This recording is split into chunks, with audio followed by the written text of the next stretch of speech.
Cumprimento aos irmãos com a paz e graça em Cristo Jesus. A partir de hoje vamos estar colocando vídeos semanais neste canal.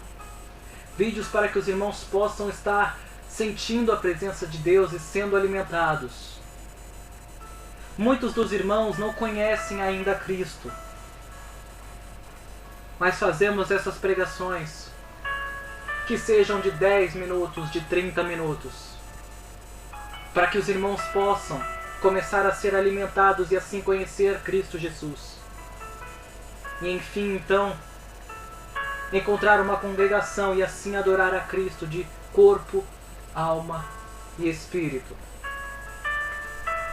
Dessa forma, já para início, eu gostaria de ler o que diz no livro de São Mateus, capítulo 6, versículo 5 e diante, que diz o seguinte: E quando vocês orarem, não sejam como os hipócritas. Eles gostam de ficar orando em pé nas sinagogas, a fim de serem vistos pelos outros. Eu lhes asseguro que eles já receberam sua plena recompensa. Mas quando você orar, vá para o seu quarto, feche as portas e ore ao seu Pai, que Ele está no secreto. Então seu Pai que vê no secreto o recompensará. E quando orarem, não fiquem sempre repetindo a mesma coisa como fazem os pagãos. Eles pensam que por muito falarem eles serão ouvidos. Não sejam iguais a eles, porque o seu Pai sabe o que você precisa antes mesmo que você peça. Por isso, quando você for pedir, ore assim: Pai nosso, que estais no céu, santo seja o seu nome. Venha a nós o seu reino, e seja feita a tua vontade assim na terra, como é no céu. Dai-nos o pão de cada dia hoje. Perdoa as nossas dívidas, assim como nós perdoamos aqueles nossos quais são devedores. E não nos deixe cair em tentação, mas livra-nos do mal, porque teu é o reino, o poder e a glória para sempre. Amém.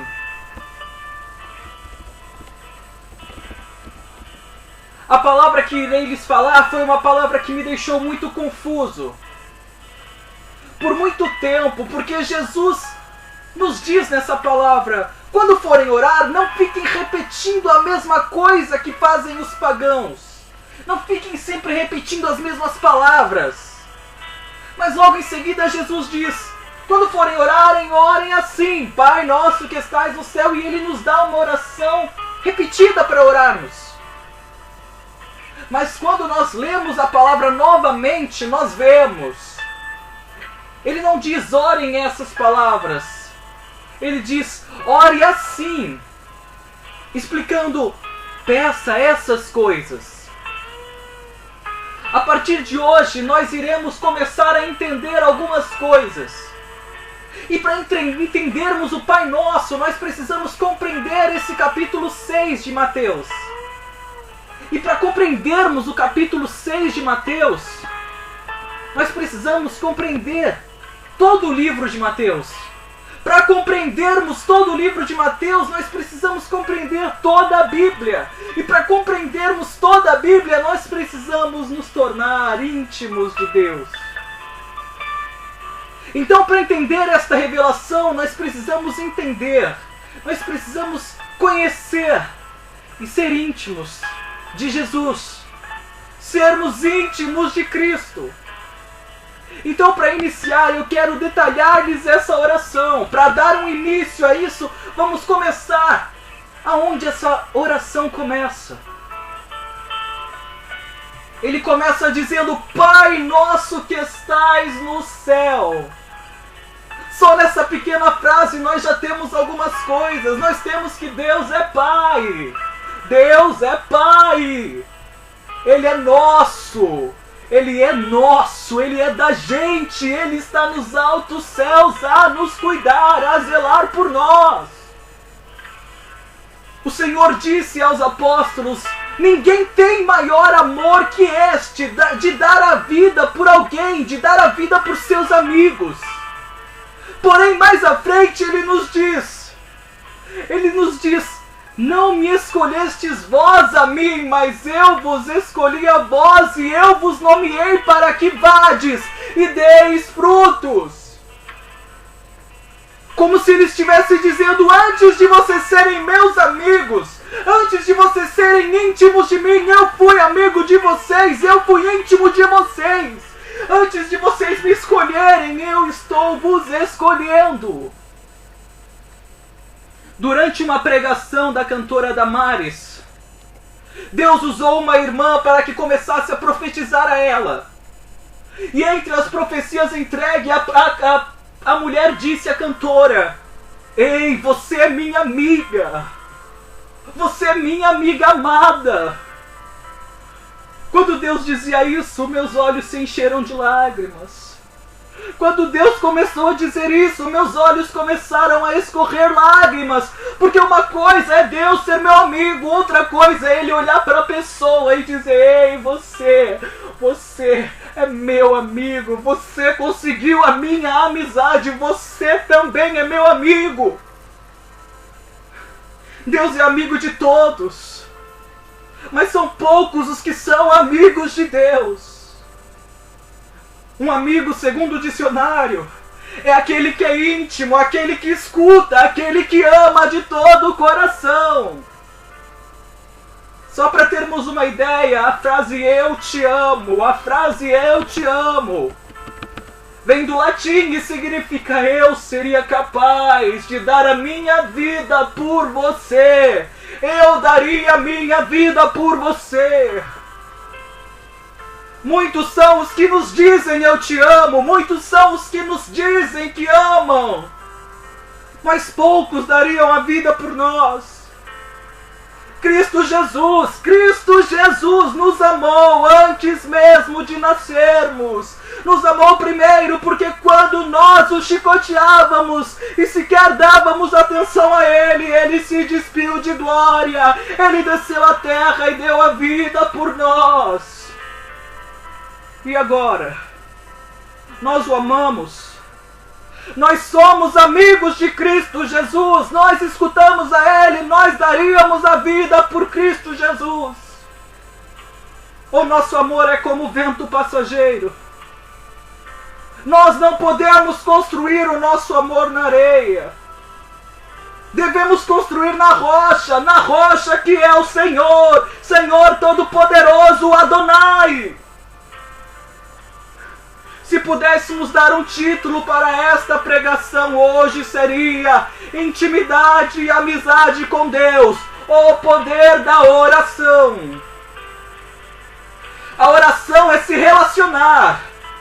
Enquanto algumas operadoras de telefonia operam em São Paulo, Ceará, Rio de Janeiro e etc., a única linha de telefone que alcança o céu é a oração. A única linha de telefone capaz de alcançar a Cristo Jesus são seus joelhos dobrados na madrugada, chorando e clamando a Cristo Jesus. Ele te faz tornar parte do reino quando você ora. Ele te faz amigo quando você ora. Ele te faz parte dele. Então Jesus, mais posteriormente, naquele mesmo capítulo, ele diz: quando você orar, vá para o seu quarto, feche a porta, ore ao seu Pai que está no secreto. Eu consigo imaginar que existe um terreno imundo dentro de cada um de nós. Que cada um de nós pegou as chaves e escondeu para que ninguém visse. É um terreno dentro de nós que só nós sabemos que está imundo. Só que só nós sabemos disso. Só nós sabemos o tamanho da sujeira que existe em nós. Nem nossos amigos, nem nossa família, nem ninguém sabe. Mas quando estamos em silêncio, no nosso quarto, quando enfim nos ajoelhamos, entramos em nosso terreno secreto, no nosso terreno sujo e dizemos: Jesus, Cristo Jesus, eu sei que esse terreno está sujo e cheio de lixo, eu sei que não tenho coragem, que ninguém entre aqui, eu sinto vergonha, mas Cristo Jesus, entra nesse terreno. Toma aqui a chave, agora que eu estou no secreto, agora que eu estou aqui e só tenho você, eu entrego para você, eu falo para você, Cristo Jesus, entra, e a ti eu orarei, não para que o mundo veja, mas para que você veja, não para que o mundo me limpe, mas para que você seja meu amigo, para que eu te entregue a chave e você entre e saia quando você quiser. Cristo Jesus, venha Cristo Jesus, faça a sua obra, faça a sua obra. Porém, incrivelmente, alguns irmãos podem vir a me dizer: mas o que eu ganho em ter intimidade com Deus? O que eu ganho em ser amigo de Deus? E por mais que isso não seja correto, não seja um pensamento correto, Deus vem e nos diz: meu amigo, você só tem a ganhar sendo meu amigo. E logo eu me lembro de Daniel. Daniel vivia numa cidade onde todos o odiavam porque ele era amigo de Deus. Todos o odiavam porque ele servia ao Deus de Israel, ao Deus que tudo fazia, ao Deus que abria o mar. Ele era odiado porque ele era diferente. Muitas vezes isso acontece nos dias de hoje. Os homens que realmente são diferentes são discriminados, odiados, esquecidos. Mas Deus vai mostrar a diferença. Deus vai levantar tais homens para fazer grandes obras que o mundo não conhece. Deus vai levantar tais homens para fazer o inacreditável aos olhos humanos. Parte dos homens que odiavam a Daniel pediram ao rei que este fizesse um decreto que não adorasse a ninguém que não ao próprio rei, e o rei aceitou este decreto. Porém Daniel era um homem diferente. Daniel não ia se prostrar a outro que não Jeová. Daniel não ia se prostrar a outro que não o Deus de Israel. E Daniel vai para o seu quarto. Daniel sabe que é dos altos que vem o socorro, então ele abre as janelas do seu quarto. Na hora que ele abre as janelas do seu quarto, ele olha para o céu. Ele sabe que é daquele monte, de cima do monte em que está olhando Deus para ele. Então ele começa a orar a Deus, começa a pedir a bênção de Deus, começa a dizer: Deus, eu preciso de ti, meu amigo. Você é meu amigo, eu sou íntimo seu, eu sou seu amigo. E de joelhos ele começa a orar a Deus. Os homens que perseguiam Daniel, eles fizeram com que o rei prendesse Daniel dentro de uma cova de leões. O que eu faria dentro de uma cova de leões? O que você faria dentro de uma cova de leões? O que faríamos nós dentro de uma cova cercado por leões?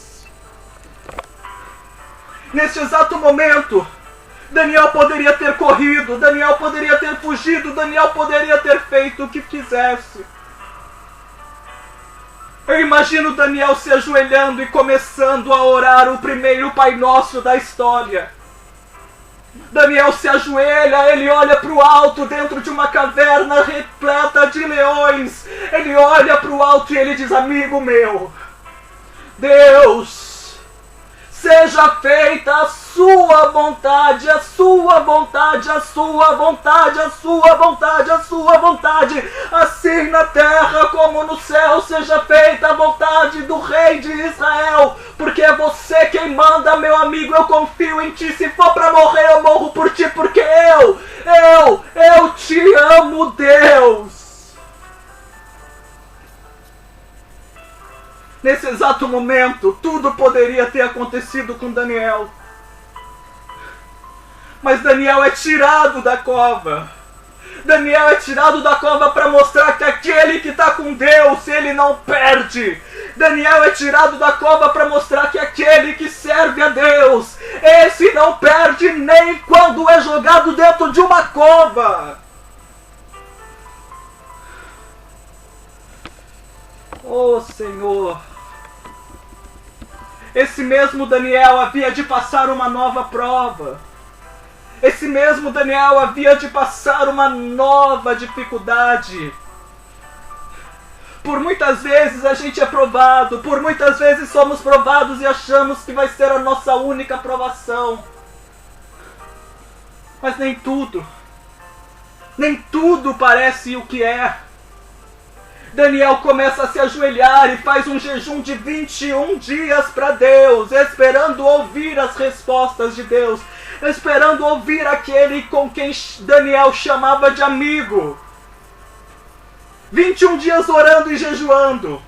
E eu digo orando e jejuando, não como as pessoas oram e jejuam hoje. As orações de Daniel ocorriam 3 vezes por dia. E cada oração durava 6 horas por dia. Significa que Daniel orava mais do que vivia. Daniel tinha um dia, uma rotina de oração todos os dias.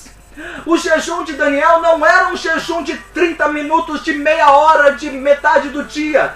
Daniel jejuava do amanhecer ao anoitecer todos os dias. Daniel não estava brincando, Daniel queria sentir a Deus, ele não estava brincando de ser crente. Daniel estava falando aqui, eu quero ouvir o rei de Israel falar comigo. Porém se passaram 21 dias. 21 dias, Daniel de joelhos, esperando só ouvir o seu amigo falar com ele. E Deus parecia ter se calado. Às vezes parece que ele se calou, né? Às vezes parece que Deus esqueceu. Às vezes parece que ele sumiu, que ele não quer falar com você. Às vezes parece que ele simplesmente desapareceu. Mas é isso que ele quer ver. Ele quer ver o tamanho da sua fé. Ele quer ver o quanto você realmente é amigo dele ou se você é amigo só da boca para fora. Ele quer saber o tamanho da sua fé. E Daniel continua as suas orações. E enquanto Daniel continua as suas orações, Deus está lá em cima. E Deus está falando, não desiste não. Não desiste não, que eu estou só olhando para ver o quanto você tem fé. Não desiste não, porque eu estou só olhando para ver o quanto você me ama. E aí quando Deus finalmente vê que Daniel não vai desistir, quando Deus finalmente vê que Daniel tem o amor por ele, Deus vai lá e mostra mais uma vez o que ele faz por quem é amigo dele. Amigo de Deus, Deus manda até anjo do céu descer na terra para responder suas orações. Amigo de Deus não fica sem resposta. Amigo de Deus não fica sem saída. Amigo de Deus não perde nenhuma batalha. E Deus manda um anjo descer. Ele batalha contra Satanás e vence a batalha só para vir e descer e abençoar Daniel. E aí o anjo diz, Daniel, você é muito amado, Daniel. Preste bem atenção ao que eu vou lhe falar. Levante-se, pois eu fui enviado a você. Não tenha medo, Daniel. Desde o primeiro dia em que você decidiu buscar entendimento, desde o dia que você decidiu se humilhar diante de Deus, suas palavras foram ouvidas e eu vim em resposta às suas orações. Daniel, você é muito amado, Daniel. Desde o dia em que você decidiu se humilhar, desde o dia que você decidiu se ajoelhar, ele está olhando do alto, ele está esperando para ver o quanto você aguenta, ele está olhando para ver se você é amigo dele.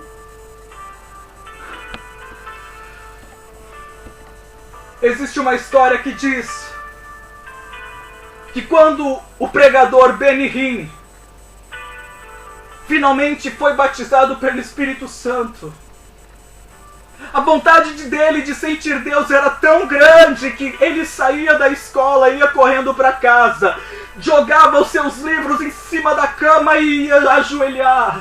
E ia orar a Deus, porque quando você sente o amor de Deus, quando você percebe que isso é a coisa mais maravilhosa do mundo, você vai abandonar tudo. Você desiste do mundo só para abraçar Ele, só para sentir mais o amor de Deus. Quando oramos, o pão nosso de cada dia nos dai hoje. Alguns dos irmãos pensam, o alimento, o pão alimento.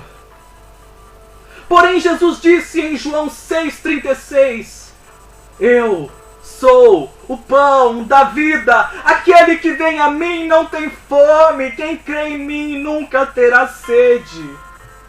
Eu entendo que quando oramos o pão nosso de cada dia nos dai hoje, devemos sim pedir o alimento, mas também dizer, nos dê a sua presença hoje, amanhã, depois, todo dia, Senhor, nos dai a tua presença, nos encha de você. Para finalizar, há mais ou menos 90 anos atrás, um menino ouviu Deus falar em seu ouvido dizendo, filho, eu quero te usar de uma forma que ninguém nunca foi usado antes na terra. Mas eu preciso que você abandone tudo por mim. Eu quero ver se você me ama. O menino com cerca de 10 anos disse a Deus, Deus, deixa eu pensar antes. Eu tenho 10 anos, eu tenho tanto para viver. E Deus deixou o menino pensar. Dias se passaram.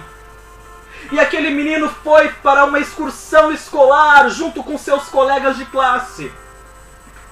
Era um menino americano que estava indo para a Inglaterra. Eles conheceram vários lugares históricos na Inglaterra e dentre eles estava a casa de um homem chamado John Wesley. Um dos maiores responsáveis do avivamento pentecostal no mundo. A professora então levou as crianças ao quarto de John, onde perto da cama o chão tinha 2 buracos. E naqueles buracos, a professora explicou, aqui era onde John se ajoelhava para orar. Ele orava tanto, ele estava em tanta comunhão com Deus que o assoalho ficou marcado com os joelhos de John. Ao fim da visita à casa de John Wesley, a professora voltou para o ônibus com os alunos e começou a contar os alunos. Então ela percebeu que faltava um aluno. E ela se desesperou e começou a procurar ele cômodo por cômodo. Então ela chegou no quarto de John Wesley e viu um menino ajoelhado nos mesmos lugares onde estavam os joelhos de John Wesley. E ela não quis interromper ele. O menino começava a orar e em suas orações ele dizia, Senhor, Senhor, eu entrego. Senhor, eu abandono tudo por Ti.